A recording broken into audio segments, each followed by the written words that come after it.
यार कमेंट्स में कुछ लिखने से पहले वीडियो एक बार पूरी देख लेना, क्योंकि आई बेट के टोटल धमाल का आपको धमाल ही मजा आने वाला है। और ये वाले मिस्टेक देखना तो बिल्कुल भी ना भूलना, क्योंकि मुझे इसका आंसर चाहिए कमेंट में। So let's go.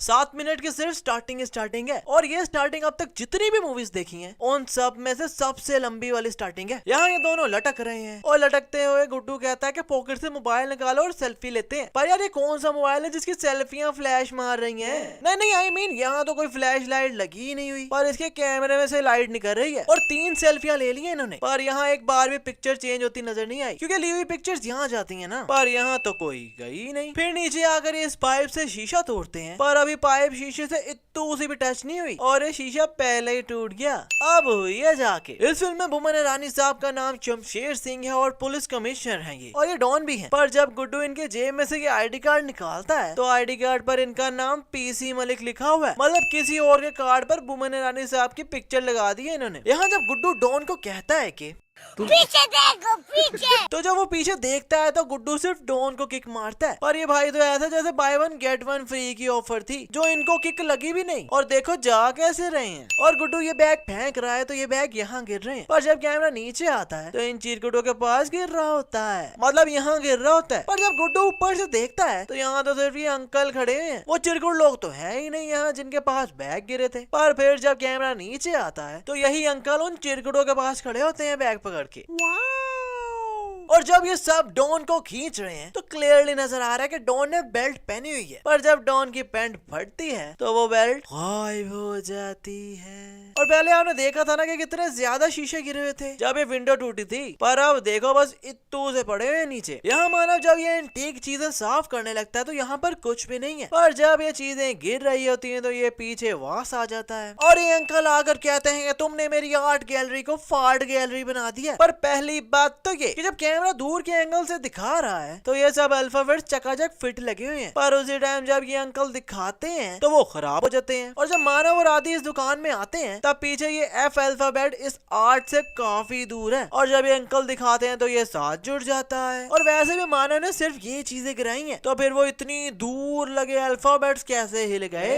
Explain us please. भाई लोग ये सीन भी मेरे कुछ भेजे में नहीं गया कि इस अंकल ने गोली सीधी चलाई है और उड़ के खुद ही ऊपर चले गए। आई मीन अगर गोली उल्टी चलती तो आग भी तो गन की पिछवाड़े से ही निकलती ना, पर आग तो आगे से निकली है। इस सीन में भी गुड्डू कहता है कि पीछे देखो पीछे, तो इसने फिर डॉन को किक मारी है, और डॉन थोड़ा आगे जाकर पीछे देखता तो उतनी देर में वो इस अंकल के मुंह में भी देखकर चले गए। आई मीन पाइप यार। जब ये चिरकुट इस प्लेन से जंप मार रहा है तो क्लियरली नजर आ रहा है कि अंकल लेफ्ट वाली सीट पर बैठे हुए हैं और उन्होंने कोई सीट बेल्ट भी नहीं पहनी। पर जब ये पीछे होता है तो ये तो राइट वाली सीट पर बैठा होता है।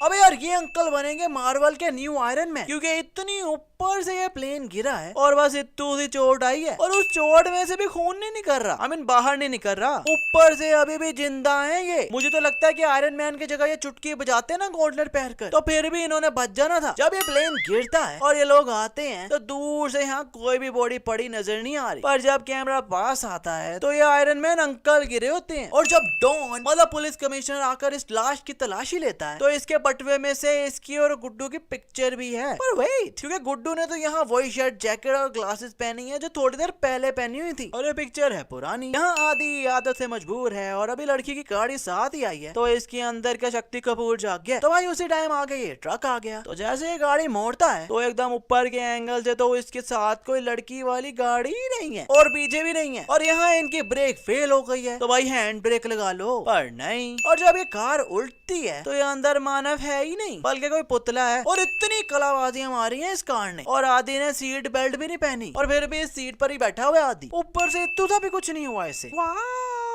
और ये हेलीकॉप्टर लग के जॉनी भैया का फैन रहा है जिससे उड़ा ही नहीं जा रहा, फिर भी लल्लन भैया इस पर बैठ गए हैं। ऊपर से इस पर कोई फ्री ना जाए, और इन्होंने पूरे 2 लाख रुपए दिए हैं इस हेलीकॉप्टर के। यहाँ आदि ये बटन दबाता है तो इस गाड़ी के सब शीशे टूट जाते हैं, पर जैसे ये गाड़ी थोड़ा आगे जाती है तो शीशे तो अभी भी लगे हैं, यहाँ भी और यहाँ भी। लल्लन झिंगुर को इशारा करके ये बोर्ड ऐसे दिखा रहा है जैसे ऊपर पहाड़ पर लगा हुआ है, पर जब कैमरा आगे के एंगल से दिखाता है तो ये बोर्ड तो नीचे ही है। जब ये इस हेलीकॉप्टर से जंप मारते हैं तो ये क्रेन पीछे कहीं से अटैच्ड है, पर इस पोल से नहीं है। पर जब लल्लन यहाँ चलकर इसे पकड़ता है तो ये पोल तो इस क्रेन से बंधा हुआ है। इस सीन में जो हो रहा है वो आप सबके सामने ही हो रहा है, पर मुझे कोई ये बताया कि ये ब्रिज बनाया किसने होगा। लगता है ये बंदा कभी क्लास में आया ही नहीं होना और पुल बना दिया। यहाँ जब टाइम का पानी आ रहा है तो इनकी कार की विंडो नीचे है, पर जैसे कैमरा अंदर से दिखाता है तो शीशा ऊपर हो जाता है क्योंकि पानी अंदर आ ही नहीं रहा। इस सीन में गुड्डू देखो इस गोली को देख कैसे रहा है। I mean, क्या गोली को इतने गौर से देख सकता है? तो इसे तो क्रिकेट टीम में होना चाहिए, ये तो कभी आउट ही ना हो भाई। और ये गोली देखोगे डॉन के लग कहाँ रही है, जहाँ लग रही है ना वैसे तो सीधा सर में जानी चाहिए, पर ये गोली ऊपर से टोपी लेकर हमें टोपी बनाकर निकल गई और उस गोली से डॉन के इतने बाल उतर गए हैं। पर ये बाल तो डॉन के है ही नहीं क्योंकि ये एकदम चकाचक काले बाल है और डॉन के सर में आप खुद ही देख लो कि डॉन के किस कलर के बाल है।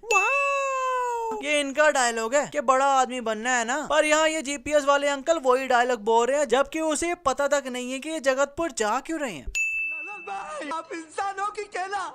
जब देखो लटक जाते हो। अबे यार कौन सा केला जो ऐसे लटक जाता है? दया पता लगाओ दया। इस सीन में आदित्य रेत के अंदर फंस गया है और वो और अंदर जा रहा है। जो और अंदर जा रहा है वो आदित्य है। अरे हाँ घोचू यार तुझे 100 बार बताया ना कि इस टाइम ना आया कर। चल तो वो मानव से कहता है कि कोई रस्सी वस्सी ला, तो वो सांप ले आता है। पर यार मानव वैसे हाथ से भी पकड़ के उसे खींच सकता था ना, क्योंकि इतनी दूर तो है नहीं वो, तो इतनी रस्सी वस्सी मंगवाने की क्या जरूरत थी। और ये सांप भी सांपों का चिरकुट लग रहा है जो इसकी गिच्ची पकड़ के ऊपर भी आ गए और ये कुछ कर ही नहीं रहा। और मानव ने फेंका तो आराम से कल्टी मार गया। और इतने बड़े रेगिस्तान में ये कपड़े कौन सूखने लगा गया है। ऊपर से वो रेगिस्तान में साइकिल पर आया था। वाह भाई ये चिरकुट तो कोई लेजेंड ही होगा जो रेगिस्तान में साइकिल पर आ गया। ये दोनों झरने में गिर गए थे पर अब इतने से भी गीले नहीं है, यहाँ तक के एक बाल तक नहीं गीला इनका। और इतने बड़े झरने में गिरे थे ये, पर मेकअप अभी भी चकाचक फिट है बिंदु के पास। मानव और आदि अब उसी साइकिल पर जगतपुर आ गए हैं, पर मानव को लगता है ऐसे उछल उछल कर बैठने में ज्यादा मजा आ रहा है क्योंकि ये पीछे भी तो बैठ सकता है ना, क्योंकि पीछे सीट तो बनी हुई है। यहाँ बिंदु जू का कोड लगा रही है तो अविनाश कहता है कि कोई कोड नहीं लगाना, ये मारत का काम है, टाप के जाना पड़ेगा। पर जब जाता है तो बिंदु ऐसे ही अंदर आ जाती है और फिर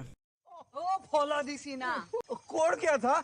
1 2 का 4 4 2 का 1। पर 1 2 का 4 4 2 का 1 तो 8 डिजिट हो गए। और अगर हम इस लोक में देखें तो कोड 5 डिजिट का होना चाहिए, तो फिर बिंदु ने 8 डिजिट का कोड कैसे लगा दिया। ऊपर से 1 2 का 4 में का कैसे लिखा होगा इसने। Explain us please. अब यार जैसे गूगल आंटी होती है ना, आपको डायरेक्शन बताती रहती है, वैसे इनके टैब में चिंडी अंकल हैं जो इन्हें रास्ता बताई जा रहे हैं। और ऐसे रास्ता बताते बताते ये समंदर के एज पर आकर खड़े हो गए। पर यार इस टैब में मैप भी तो नजर आ रहा है ना, तो उसे देख लेते हैं। पर फिर भी टैब पर ही गुस्सा निकाल रहे हैं। तो ये चिंदी अंकल ने कहां पहुंचा दिया। और यार ये प्रॉपर ट्रैक बना हुआ है, पर मैंने पहला ट्रैक देखा है जो सीधा समंदर में जा रहा है। यहाँ जब ये दोनों लैंड करते हैं और जैसे इनके ऊपर ये पैराशूट गिरता है तो ये दोनों यूनिफॉर्म एकदम ही बाहर फेंक देते हैं। मतलब लेटे लेटे इन्होंने यूनिफॉर्म भी उतार लिया, ऊपर से 1 सेकंड भी नहीं लगा। वाह भाई। इस सीन में ये लड़की शेर के बच्चे को उठा रही है, पर साफ फेक लग रहा है क्योंकि शेर का बच्चा यहाँ है, पर देखिए आगे रही है कहीं। और जैसे उठा रही है तो वैसे भी फेक ही लग रहा है क्योंकि इतनी हार्ड बॉडी तो मरे हुए शेर की होगी। यहाँ ये गाड़ियाँ डायरेक्ट ही अंदर आ जाती हैं, पर जू तो बंद कर दिया था ना और बाहर लॉक लगा दिया था। अब आप लोग कहोगे कि लोग तोड़ के अंदर आई है ना, तो भाई अगर हम जूम मार कर देखें तो खाली चेन ही लगी हुई दरवाजे के साथ, लोग वो कोई भी नहीं लगा। यहाँ ये बिंदु जैसे कैश ड्रॉप करके गिर रही है ना, वैसे तो इसकी याददाश्त चली जानी चाहिए क्योंकि इतनी जोर से इसका सर इस दीवार से लग रहा है, पर नीचे आकर ये एकदम बिल्कुल चकाचक फिट होती है। अब एज यू नो कि चीता दुनिया का सबसे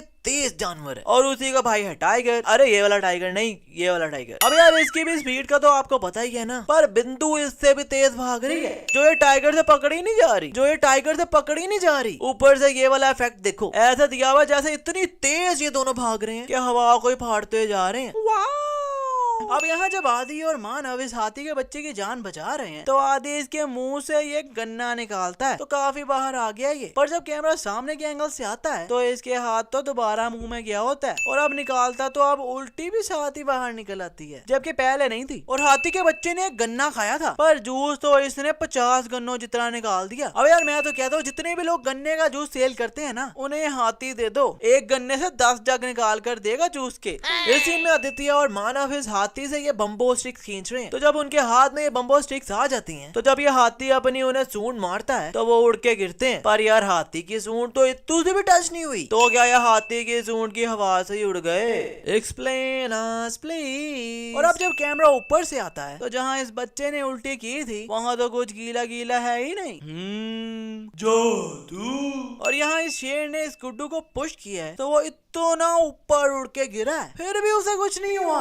अब यार ये मुझे गुड्डू भाई कम बाहुबली भाई ज्यादा लग रहे हैं। इस सीन में एक तरफ से गुड्डू आ रहा है और दूसरी तरफ से शेर, और गुड्डू के साइज को गौर से देख लो, क्योंकि ये शेर साइज में गुड्डू से बहुत छोटा लग रहा है। मुझे तो लगता है ये वाला शेर होना है। और गुड्डू जहाँ से लटकता हुआ आ रहा है तो इसके पीछे का बैकग्राउंड गौर से देख लो। पर जब कैमरा एंगल चेंज होता है तो वो दोबारा वहीं से आ रहा होता है जहाँ से पहले आ रहा था, और अब तो पीछे से वो टिट्टू सा शेर भी गायब हो जाता है। इस सीन में गुड्डू इस शेर के साथ सेल्फी ले रहा है। तो जिस एंगल से कैमरामैन ये सीन शूट कर रहा है उसी एंगल से इसके मोबाइल में सेल्फी आ रही है इनकी, जबकि इस एंगल से सेल्फी आनी चाहिए। मतलब इसी कैमरामैन वाले एंगल को ऐसे कट करके पेश कर दिए मोबाइल में। जब ये लड़की गुड्डू को हक करती है कि थैंक्स आपने जानवरों की जान बचाई, तो पीछे सब कहते हैं कि हमने भी बचाया है। पर वेट, कमिश्नर जी तो आई बाद में थे, तो यहाँ कहाँ से फ्री के लड्डू खाने आ गए? इस सीन में बिजली कड़क रही है और तेज हवा चल रही है, पर जैसे उसी टाइम कैमरा गुड्डू पर आता है तो यहाँ तो ना कोई बिजली है और ना ही कोई हवा। खैर आजकल बस इतना ही। वीडियो अच्छी लगे तो वीडियो को लाइक करो, कमेंट करो, शेयर करो और फिल्मी सीन्स को सब्सक्राइब करके बेल आइकन दबाना। हाँ बेल आइकन दबाना यार, बेल आइकन दबाना बिल्कुल भी ना भूलना, क्योंकि फिल्मी सीन्स को सब्सक्राइब कर डाला तो लाइव जिंगो लाला।